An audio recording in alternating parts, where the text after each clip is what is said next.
Hello everyone. So in this video I'm going to cover few more concepts related to inheritance. So far we have studied how classes can inherit classes, what is the use of super keywords, what is method overriding. So there is another concept in inheritance is that you can inherit more than one class. For example, one class want to inherit more than one class. So that is possible in Python and we call it multiple inheritance. So for example, here I have two superclasses and this subclass is inheriting two superclasses.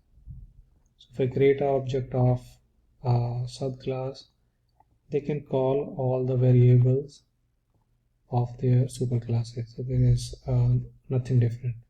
Only difference is you are inheriting more than one class. Okay.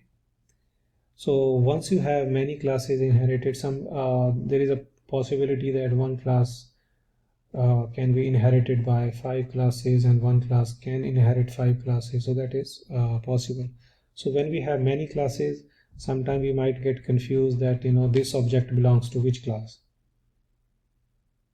Okay, because if you have a very long code of, let's say, 1000 line, you have 20 classes.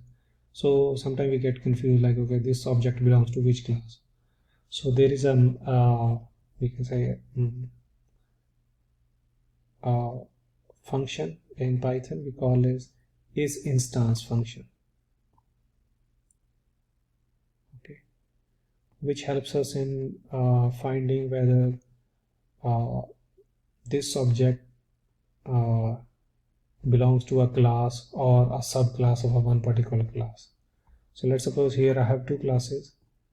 Test2 is inheriting test class and this test1 is an object of test2 class. So here I am using isInstance function to test whether test1 belongs to this class or its child class. Okay, so I know test1 belongs to test2, which is a child class of test class. So I will get true or false. Now if you want to check whether it belongs to one of the many classes, we can give the second argument in form of a tuple. So if you see, this is a tuple.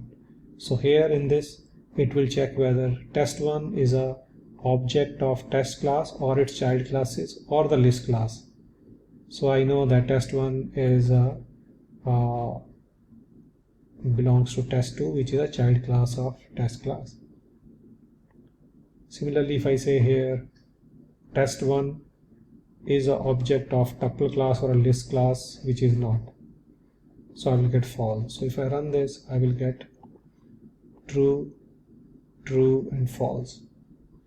Now if you want to check it, like sometime if you really want to know about a function, click here and press shift tab.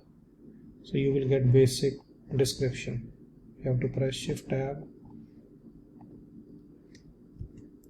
It says it returns whether object is an instance of a class or of a subclass. So that's what we are saying. So this method is this function is very helpful when we have inheritance is used.